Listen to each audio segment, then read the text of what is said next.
This is WMUR-TV Channel 9, Manchester, New Hampshire, and it is 6 o'clock and it's time now for the news and the 6 p.m. week report, Saturday, July 23rd, 1994. Good afternoon, everybody. I'm Peter Wiggins. Today is what's happening in this Saturday evening. Our top story at 6, a toy cat stuffed with drugs goods. United States Customs Service. Agents on international chase that named a pound of heroin destined for the streets of Nashua and Lowell, Massachusetts, federal authorities said. Arrest in Nashua on Thursday, coupled with a previous arrest in Hong Kong, yielded a total of 5 pounds of heroin. 2 Nashua residents appeared in U.S. District Court Friday on charges of conspiracy to possess with intent to distribute more than 100 grams of heroin.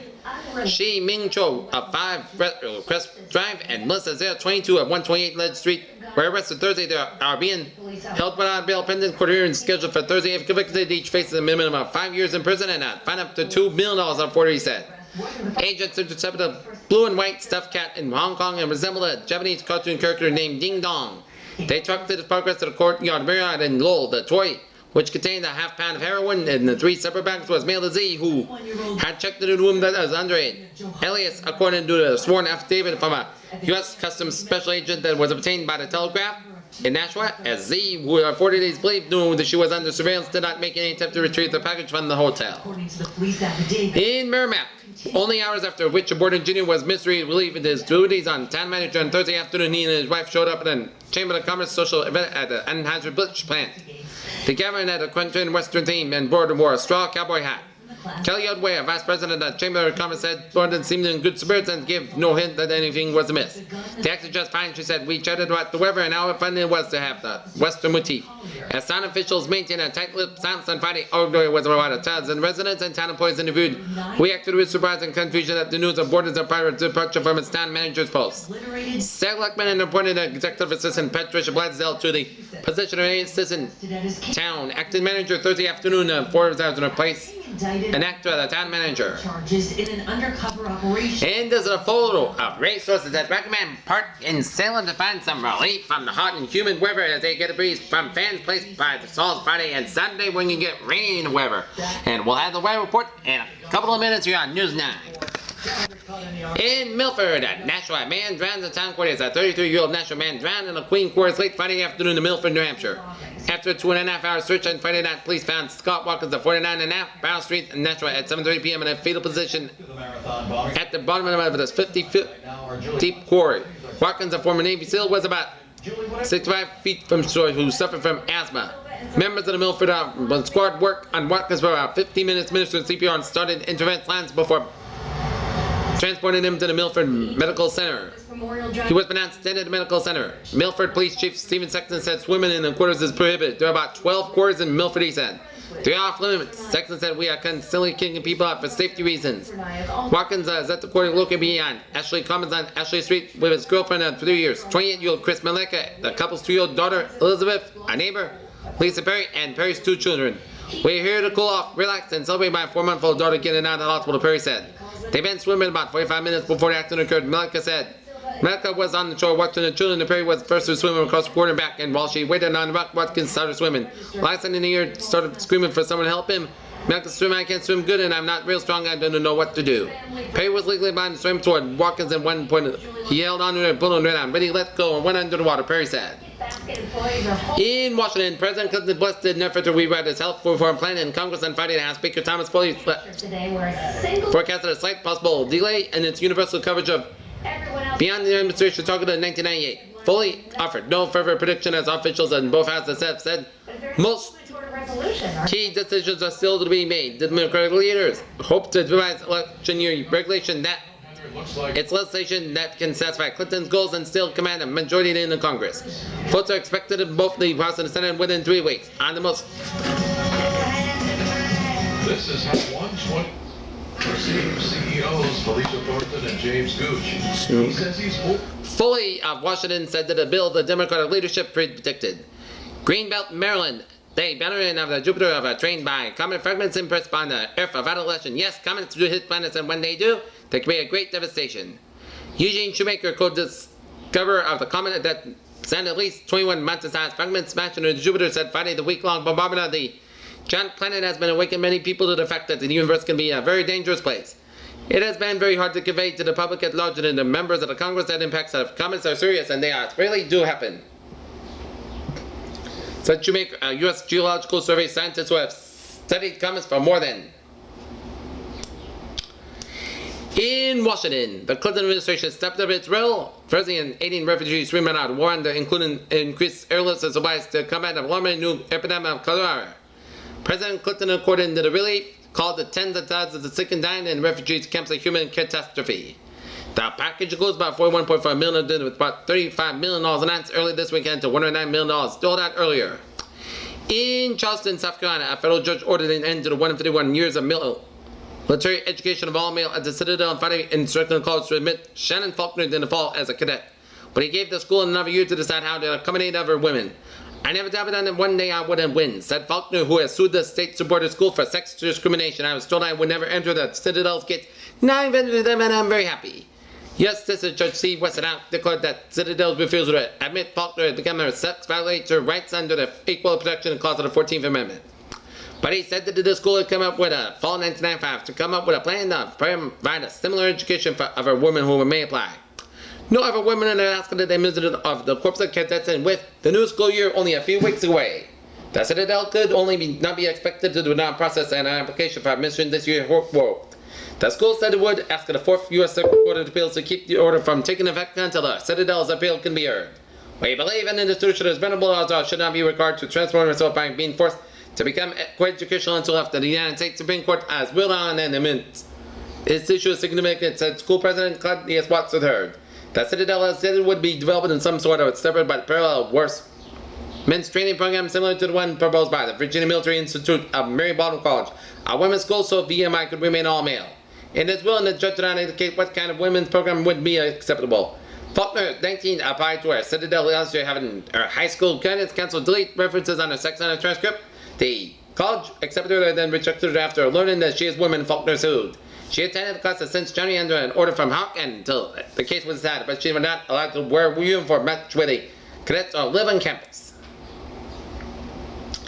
In Hudson, firefighters called to 3 Riverside Drive on Friday morning that found smoke pouring from the building and the driver of the box concrete truck watering down the flames with a hose. Fire Chief Brian Mason said 2 people were left homeless because of the Tulu on fire, which gutted a 2-story home and attached apartment. Waltz Maker, a Wyndham resident, said he was driving in his truck toward Magnolia Street when he saw fire coming from the 2-story red and brown shingle house. After notifying his dispatcher, who had then called the fire department, Maker checked the house for occupants. I was banging on one end of the doors and I got a girl in there, alerted. He said I had asked her if there was any babies in there. And he said, no, just cats. I tried to find the cats, but the smoke was so heavy I couldn't see anything. Maker said he became frightened when he inhaled too much smoke. I was scared to death, he said. Yeah, I was saying to myself, you don't know what's in there. There's firefighters have a lot of nerve to do what they're doing. Ellen Crawford, who lives in the back apartment of this building with her 2 cats, said she would have slept at the fire if Maker had checked the apartment. I was in there sleeping when the cement truck guy banged on my door. She said, I'm really grateful. After Ross and Crawford and looking for the cats, Maker back to the cement truck into the driveway and began spraying for the flames with water from the 300-gallon tank on his truck until firefighters arrived on 10:20 a.m. Fire officials said that Friday afternoon that the cats escaped alive. The fire started in the first fire kitchen, but the cause was still an investigation, according to a deputy fire chief Clinton Weaver Jr. The home, which was owned by Jonathan Pritz, was insured, he said. Mason said that the firefighters performed well in the heat and humidity and quickly knocked down the fire, which took it under control about 10:41 a.m. Firefighter Ray Parker, who was treated for heat exhaustion at the scene, was the combustion of the fire. However, uniform was draining along with the weather. It was the heat. I had to bail before anything happened. Local American Red Cross officials responded to help the firefighters and victims. Crawford said she was safe with a friend. Pritz also found a shelter. Red Cross Community Relations, Lauren Byers said. In Durham, New Hampshire, University of New Hampshire scientists will play a key role in a $1 billion satellite surveillance project that will monitor the deforestation of the American Amazon rainforest. Raytheon Company based in Lexington, Massachusetts, is the lead contractor on deal with Brazil announced Friday. Raytheon will use its technology to develop to the defense industry to develop the Amazon Vigilance System, a combination of satellite imagery, ground sensors, and airborne radar to help the Brazilian government monitor environmental degradation. It is expected to be up and running by the end of the decade. The system is designed to provide early evidence of deforestation, wildlife destruction, illegal mining, and drug trafficking, said Elizabeth Allen, Raytheon's Vice President of Corporate Communications and UNH Institute for the Study of Oceans and Space will be used for research materials previously developed by the NASA to prepare for computer analysts under the tropical forests. The findings will be used to gauge the impact of rainforest destruction on the global environment with emphasis on the global carbon cycle and the issue of climate change. This is a great opportunity to demonstrate the environmental monitoring and environmental technology can actually create jobs in the United States and abroad, said David Skoll, a research assistant professor at UNH, and this also is still a demonstration of how advanced research institutes at universities can work in partnership with the private sector. Not only will this project simulate research efforts on campus, but also will provide UNH students with a chance to learn by providing valuable experience to complement their academic program at UNH, said Baron Moore, a director of the UNH program. One said that the deal was the largest non-military contractor, Raytheon, a company trying to move away from a former depends on defense. Slightly more than half the company's revenue comes from commercial projects. Raytheon said the contract was worth more than $1 billion. U.S. Commerce Secretary Ron Brown put the figure at $1.42 billion. The new contract will not create jobs that are good for us all. Future cutbacks that Raytheon analyst said. We expect that it will help stabilize their employment, she said. It will not affect restructuring plans that have cut Raytheon's international workforce at 63,000 from the 1989 peak up $77,650, and further cuts are expended. The company employs about 23,000 people in Massachusetts. Here. Alright, let's get it on to the weather. Here, right now, our current conditions at 6 o'clock reports here around the region. We have 77 degrees in Manchester, 73 in the Nashua, 72 in Keenan and Concord, New Hampshire, 72 in Lancaster, New Hampshire, 79 in Lebanon, 56 in Mount Washington, 77 in Portsmouth, 75 out of Bedford, 78 in Boston, 77 in Montreal, Vermont. It is 73 out of Bedford and in Portland, Maine, and 71 in Lewiston, Maine. Let's take a look at our forecast discussion around the country. Tropical air persisted along the eastern seaboard today, with thunderstorms erupted from the Carolinas up to New England, while satellite humid air moved throughout the Great Lakes in the Midwest and the West Coast remained hot, and with a few afternoon thunderstorms across the higher elevation of Northern California and Oregon. Here. Alright, let's take a look at our 7-day forecast. It goes like this. Showers and thunderstorms likely today, highs in the upper 70s and 80s. Tonight, most got a chance of showers and thunderstorms, low mainly in the 60s. And Sunday, parts of the highs in the 80s, and Monday, chance of showers, highs in the 80s, and Tuesday and Wednesday, fair. Tuesday's high 80s, Wednesday's high 70s. Full moon, July 22nd, last full moon, July 30th, new moon, August 7th, and first full moon on August 14th. Fair. And our sunset, tonight, 8:16 p.m. Sunrise tomorrow, 5:29 a.m. and tomorrow sunset, 8:15 p.m. And low tide, about 6:44 p.m. at Hampton Beach, about 32 minutes from now. Pollen count low, tomorrow's allergy outlook good, and major allergen mold. Alright, let's move it on with the sports here on this Saturday afternoon. In Boston, Ken Griffey Jr. never has pulled many more homers right field at Fenway Park. In fact, during his last couple of trips to town, he's fooled around in the batting practice, hit it right-handed and aiming it at the 37-foot wall in left field. On Saturday, he took on the Green Monster, and he won it against the Green Monster as Ken Griffey Jr. led off his 11th inning with a 36 homer, and the Seattle Mariners beat the Boston Red Sox 6-3 for a double split on a rainy day. I like to hit a homer every day, every time up, but there are certain times when I have to do it. I'm not going to get a particular pitch, so I would have to hit what they give me. The Boston Red Sox won the opener 6-5 as Joe Heskett gave Boston a rare victory by a starting pitcher. The second game was delayed by rain for more than 2 hours. The 4-game series was moved from Seattle to Fenway Park after ceiling panels fell at the Kingdom in Seattle early in the week. A crowd of 17,168, 5,392 more than Friday night paid $10 for general admission, stay down on a first-come, first-served basis. Griffey tied with Matt Williams for the Major League homer lead, connecting against Jose Melendez. Other scores by the majors here, it is Cleveland nipping Chicago White Sox 9-8, Toronto edging out Texas 3-2, Detroit over Kansas City 5-2, Minnesota over Milwaukee in 13 innings 6-5, Yankees thumping California 12-3, and Baltimore Orioles over the Oakland A's 5-4. In National League, oh gosh, and it was Friday, so it's Saturday. So it's Cleveland over Chicago 11-3, Toronto 9, Texas 1, Oakland 6, Baltimore 3, Kansas City 4, Detroit 1, and Minnesota 5, Milwaukee 1. In National League scores, it was San Francisco 4, New York Mets 2, Atlanta Braves 8, St. Louis Cardinals 5 in 12 innings. It's Cincinnati Reds nipping it, Chicago Cubs 3-1, it's San Diego 7, Philadelphia 1, Montreal beating Los Angeles 2-0, and Houston 11, Pittsburgh nothing. Here, Ken Schrader rocketed into the lead 2 laps from the end, then held off to win the Fram Filters 500K Busch Grand National Car Race at Talladega Super Speedway in Alabama.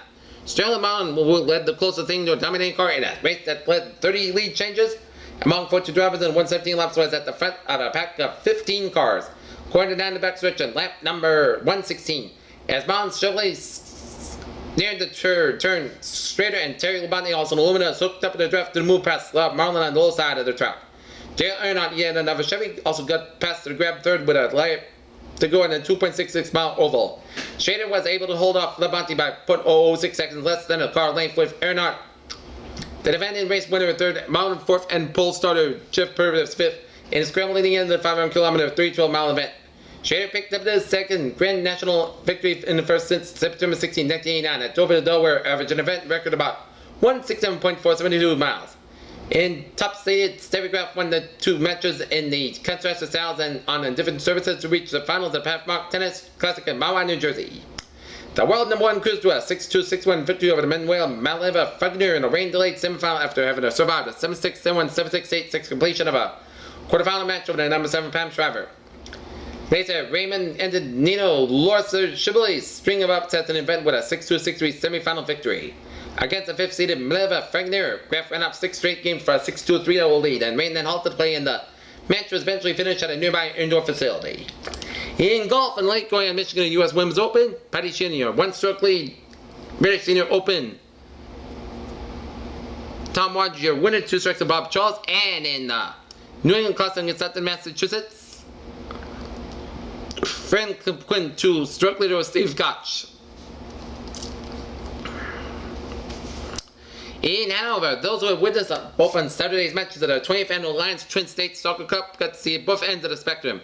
A blowout and a nail biter in the boys' match. The New Hampshire squad outclassed its Vermont Griffin 5-1. The trick was bounced, scoring 5 different players scored on the Granite State. The 4-goal margin was the victory tied the largest in boys' Franklin Cup history and accomplished its 3 previous times, most recently New Hampshire's 5-1 win in 1991.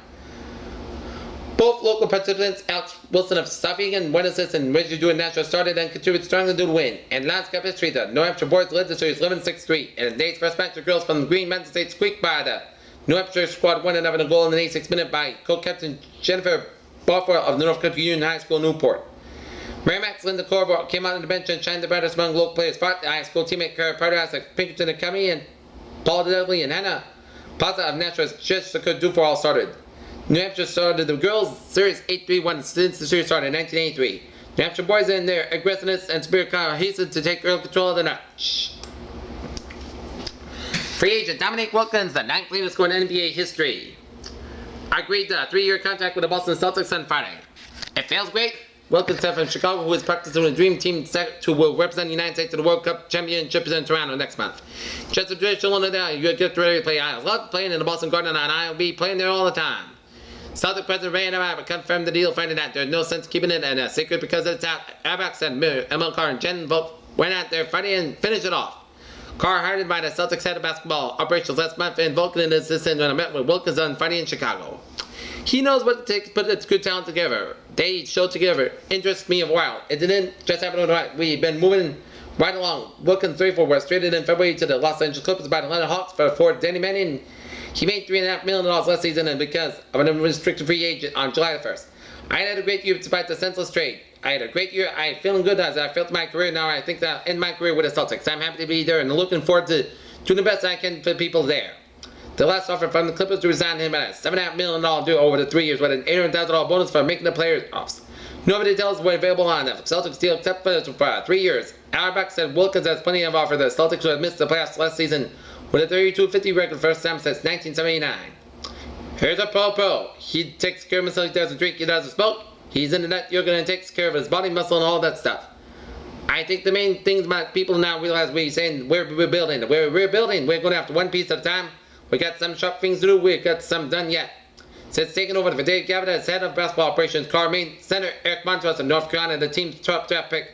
He also traded Ed Pinckney and the Reds to the second-round draft pick, Andrew Foster to Milwaukee for Blue Edwards and Dirk Strong, extended Chris Ford's contract for 1997. Provides signed contract. There is things we discussed and we got going out and signed 2 bona fide free agents. Ford said Friday night, I think that.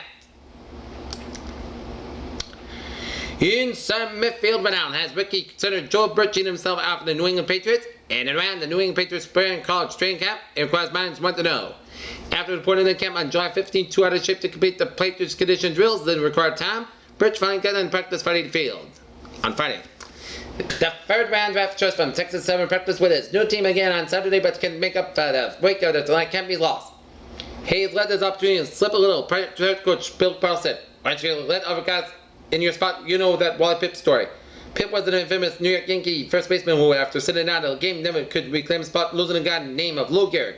While Birch was out, guards Mike Kistler and Rich Tisicki was the Patriots' potential Gehrigs. Filling in the backup center position, Birch was supposed to be a man named starter named MacArthur. Hayes meant a lot. It's first hands up. When you have to go out and do it, that's a lot of different than watching." Although sideline Birch didn't exactly spend the time watching much of the first week, it kept was spent on the sidelines during practice confront a strenuous condition program under the watchful eye of Patriots strength and condition coach Johnny Parker. "I don't think this week with Johnny was fine." Parcells said Birch would be surprised to get his act together rather than quickly. Parcells indicated yesterday that might make some cuts before the Patriots open in their preseason schedule with the New Orleans Saints on Foxborough Stadium on August 5th. "I got 79 yards. That's 79 guys. That's too many. You can play a preseason game with 8 guys." And off the field news, Patriots have announced that after 52 seasons as a player, coach, and executive in the NFL, Frank says Bucko Kilway will relinquish his full-time position as vice president with the team to serve as part-time special consultant for the franchise. Kilway will join the Patriots in 1971 and will continue to assist head coach Bill Parcells and the team scout and evaluating college players and help the club prepare for the NFL draft. When Bob Kraft purchased the team and we discussed starting and we agreed that we wanted Bucko to stay involved. Patriots Vice President of Football Operations Patrick Forte said he has a tremendous amount of experience with the information he can provide with a good use by the scouting and coaching staffs. In Nashville, D. Brown of the Boston Celtics went back to school on Saturday. No, he didn't head back to Florida, where he attended at Jacksonville University. He was in Nashville, said a Deep in Fitness at the 5th Annual Fitness University held at Pennachuck Junior High School. "I love being with kids, seeing them smile, they cheer me on." So, Brown said, over 600 runners between the ages of 5 and 14 participated in races ranging from 400 meters to 2 miles. The event was put on by the Gate City Striders, New Hampshire's largest run club and health source. "We want to instill in the kids, the parents, and the fitness is fun, and we hope we can carry it on with their lives," said Tim Dean, Public Relations Director for Health Source. Fitness University stresses participation over competition. It's non-competitive. Everyone who finishes get a medal and a t-shirt, and all the kids wear number 1, and everyone gets the equal treatment at the finish line. Skip Cleaver, Director of Fitness University and former President of the Gate City Striders. 5 years ago, some 350 runners referred monsoon-like conditions to lay the foundation of Fitness University. This year, 1,500 kids from across New Hampshire took part in the training clinics yesterday, leading up to today's finals. At a clinic where all provided free of charge, the kids learn how to run for games are educated on benefits of a good nutrition and healthy lifestyle. Brown is very consecutive Boston Celtics to be the dean of the Fitness University. Robert Parrish came up in 92 and Rick Foss was dean in 93. New Hampshire Olympian Lynn Jennings and Kathy O'Brien were the first 2 deans. Does Brown consider himself a role model? Being a role model is going to be charity events just be seen. It's going to be about life right way, good things, treat people with respect. You shouldn't do things just to be seen. You shouldn't do them because you want to. Brown signed autographs, ran with the kids, and put out a show on the basketball court, hosting youngsters about the whim to dunk the ball and slamming home in a few of his own. Brown's message to kids was simple: keep working hard, keep a positive mental attitude, and just let you know to tell you can't do it. I heard it all my life in high school, college, and post, but you got to take it with energy, turn it into positive. If you don't, you won't make it. At Fitness University, Finals Day means all for fun of all. All the kids get some exercise and have some fun and develop an appreciation for fitness. Claver said that's what the kids were trying to do to get the kids outside and away from the video. When there's many kids and adults come together for something healthy like this, that means successful for me. In Nashville, it's safe to say that Dean Brown is looking forward to playing with his new teammate. There's a lot of airspace up there, said Brandon. In town Saturday served as a dean of fitness at Fitness University, where asked if there's enough room above the rim for himself and Dominique Wilkins, who is Boston Celtic. I think that's great. He's a high-profile player, commands respect in the court. He'll make the team better. Brown said that Wilkins, who signed a 3-year contract with the Celtics on Friday. Everyone knows what he can do. He's great enough for the court, and he's a professional. He knows what it takes. Brown himself armed with a brand new 6-year, $20 million, and he heads his 5th Celtic training camp, touched on a number of topics here to involve with Pennachuck High School. On this new contract, when I was a kid, I dreamed of being in a position like this. You work all your life, and I set high goals for myself, and no one's easy to achieve, and one that take time and effort to get them. On an email card, the Celtics' new director of the basketball operations, he enthusiastic like when he was up front But he'll get in face aggressive up front, and then just how you should be. He's made it a lot of positive changes that respect that players and players respect him. It's how you'll get a winning team. On Chris Ford coming back here, I'm happy for him. He's the type of coach everyone wants. He wants just to rather play D. We want trying to do the last couple of years, and now everyone's bringing the athletes to the place since they're coming together. On the future, I want to be one of the core strengths of the team. I make my teammates better and help the Celtics back to the playoffs. The 6'1" guard is now focused on the future. He does eyes wide open. While track employees continue their cleanup efforts from the Winston Cup Slick 5300 was established a different style of race car to take the 1,058-mile oval New International Speedway last week. The years of the PPG IndyCar World Series. The teams of Newman, Penske, Hall Racing, and Forsyth Green Racing were all on hand Tuesday for test session anticipation of New England 200 on Sunday, August 21st. As an important aspect of each team's racing program, this test session was allowed for each team to stretch to down and in chassis standards for the upcoming race. As Penske drivers, Paul Tracy explained they were looking for a good race setup, that way we can work on fine-tuning the car during the race weekend instead of starting from scratch.